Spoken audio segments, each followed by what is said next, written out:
She had no tears left to cry anymore.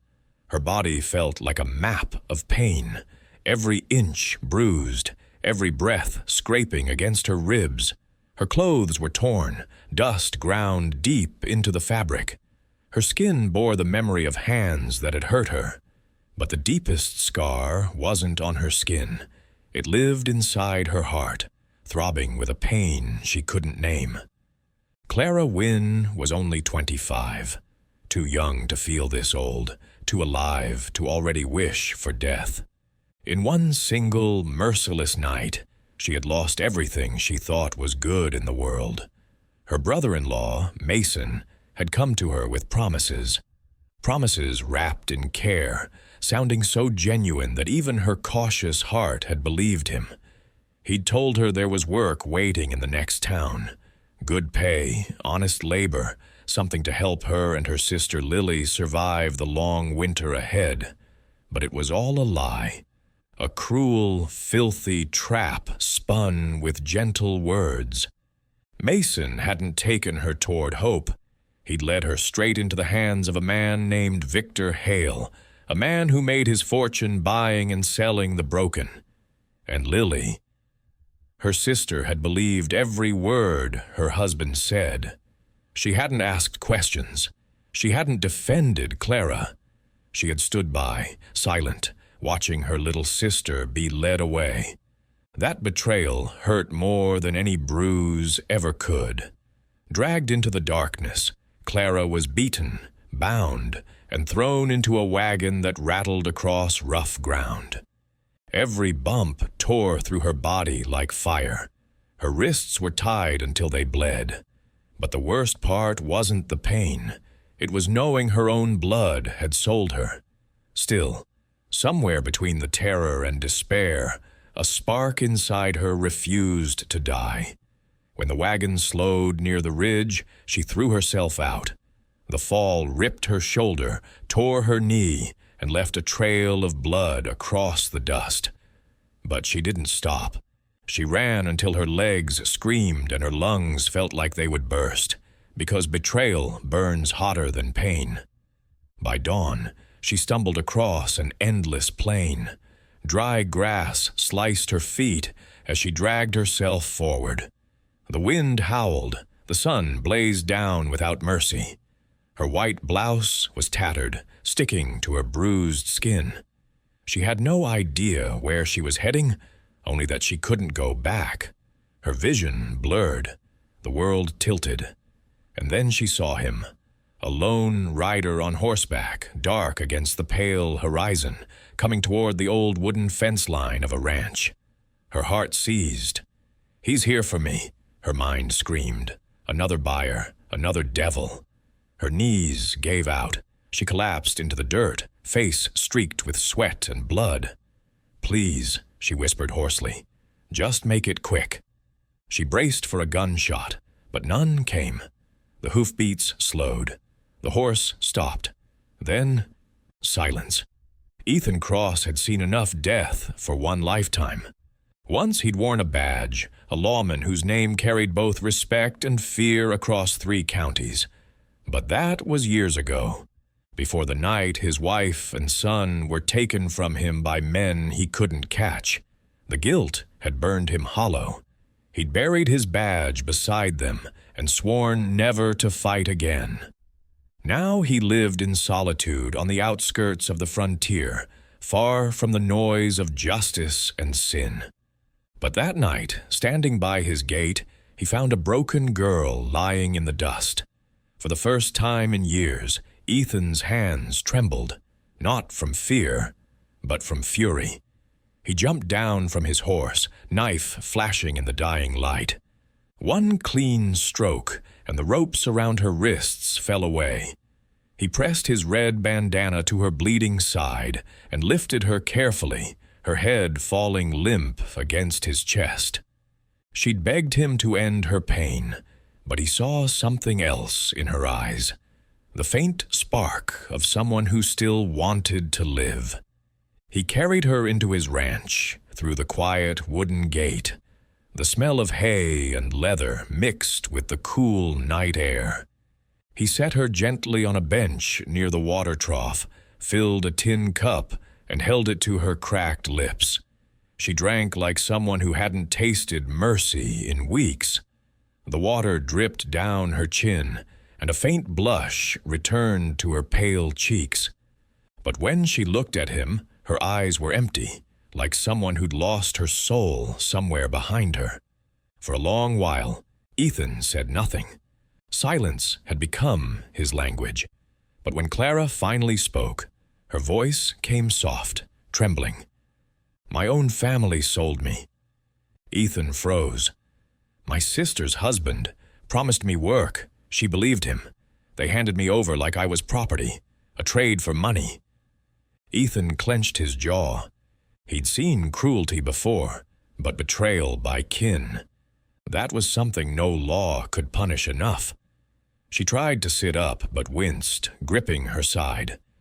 "It wasn't just the beating," she said. "It was realizing I meant nothing to them, not even to her, my own sister." Ethan knelt so their eyes met. "You're not nothing," he said quietly. "You made it here.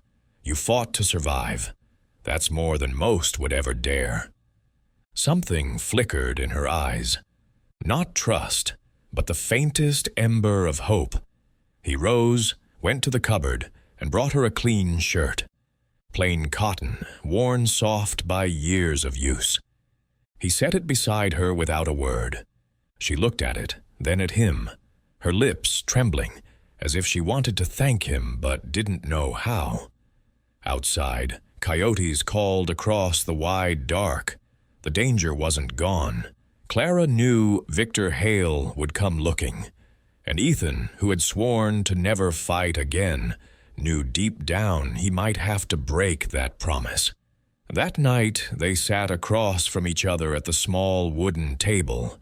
The lantern between them flickered, throwing gold light on two broken faces. Clara tried to eat the bread he gave her, but each bite seemed heavier than the last. Finally, Ethan broke the silence. "I know that man, Victor Hale. I once tried to bring him down, back when I wore the badge, but I failed. He slipped through the cracks and my family paid the price. Since that night, I've sworn never to pick up a gun in the name of justice again." Clara stared at him. "So you'll turn me away too?" He looked down at the badge, hidden in a drawer, metal dulled by time. He picked it up, turned it over in his palm, the light catching the edges. He closed his fist. "No," he said finally, "I won't turn you away. But if we're going to stand against him, we can't do it with guns alone. We need proof. The law may be slow, but it still bites." He laid out his plan. Her wounds would be recorded by the town doctor, her torn clothes kept as evidence, and he'd send a coded wire to an old marshal he still trusted. Then they'd set a trap Victor couldn't resist, a deal for rare horses. Clara listened, her chest tight. For the first time, she saw not just a weary rancher, but a man who had once been a symbol of justice and might become one again. Two lost souls, bound by pain, quietly planning their stand. And hey, if you're still with me in this story, take a breath. Let the moment sink in. Tell me where you're listening from. And if stories like this keep your heart racing, don't forget to subscribe, like, and leave a comment below. It truly helps more than you know. The next evening, the ranch was too still. Even the horses seemed to sense it, shifting uneasily in their stalls. Clara stood by the barn door, her hands trembling. Ethan had prepared everything. The rare horses gleamed under the moonlight. A single lantern swung at the gate, the silent signal. Out in the darkness, marshals waited hidden among the brush. Then, from the distance, hoofbeats. Men rode out of the shadows. Victor Hale led them, his face cold and sharp as steel. Mason was beside him, the same man who had sold her, and behind them rode Lily, her face pale, her eyes wide with fear and guilt. Victor dismounted first. "Where is she?" he barked. Mason stepped forward, waving a contract. "She belongs to us," he shouted. Clara's stomach turned, but Ethan raised a steady hand. "You came here with lies," he said calmly, "but tonight, those lies end." Victor reached for his gun. Before he could draw, Clara yanked the rope free. The horses exploded out of the corral, kicking up dust and chaos. Gunfire roared through the night. Ethan ducked, a bullet grazing his arm. Clara crouched low, heart hammering. Then, shouts. The marshals swarmed in, rifles raised. Men yelled, scrambled, fell. Within moments, it was over. Victor Hale lay face down in the dirt, wrists bound. Mason, too. Lily stood frozen, tears streaking down her face. "Forgive me," she whispered. Clara swallowed hard. "I'll let go of hate," she said softly, "but I'll never let you hurt me again." As dawn spilled across the prairie, Ethan stood beside Clara at the fence. The sunrise washed her bruised skin in gold. For the first time in days, she looked alive again. "You saved me," she said. He shook his head. "No, you saved yourself. I just refused to look away." And maybe that was the truth, that saving someone doesn't mean rescuing them. It means standing beside them when no one else will. Betrayal cuts deep, but it doesn't have to define who we become. And even the quietest hearts can find the courage to fight again.